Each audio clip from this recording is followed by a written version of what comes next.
বড়লোক কাকে বলে জানেন?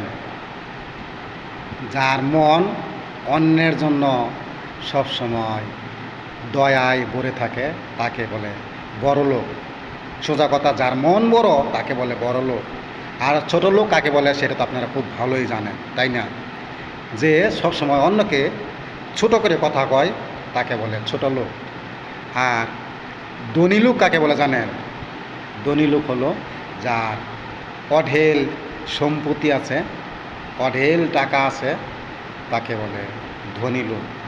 আর গরিব লোক তাও আপনারা জানেন, যা নুন আনতে পান্তা ফুরায় তাকে বলে গরিব লোক। আমি এই কথাটা শুনছি এক মুচির দোকানে জুতা সেলাই করতে গিয়ে বসে বসে এই কথা শুনলাম। মুচির মুখে কোন এক লোকের সাথে সে এই গল্পটা করতেছে আর জুতা সেলাইতেছে যে বড় লোক কাকে বলে আর ধনী কাকে বলে। তখন আমি এই কথাটা শুনলাম আর শিখলাম যে আসলে ধনী লোকে আছে একজন আর বড় লোকে আছে একজন।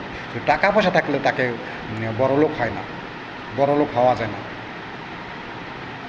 যার অঢেল টাকা আছে তাকে আমরা কিন্তু বড় লোক বলি। আসলে বড় লোক সত্যিকারের যার টাকা আছে, সম্পত্তি আছে, সম্পদ আছে, তাকে বড় লোক বলে না। যার মন অন্যের জন্য অন্যের প্রতি উদার করে দেয়, অন্যকে সাহায্য করে, অন্যের প্রতি দয়া দেখায়, তাকেই কিন্তু বড় লোক বলে। তাই ধনী লোক আর বড় লোক এর মাঝে পার্থক্য আছে।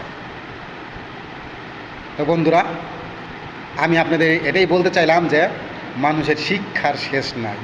আমিও কিন্তু আগে এই বিষয়টা তেমন ভালো করে জানতাম না, কিন্তু মুচির কাছ থেকে এই বিষয়টা শুনে বুঝতে পারলাম এবং শিখতে পারলাম, জানতে পারলাম। তাই শিক্ষার এবং জানার কোনো বয়স নাই।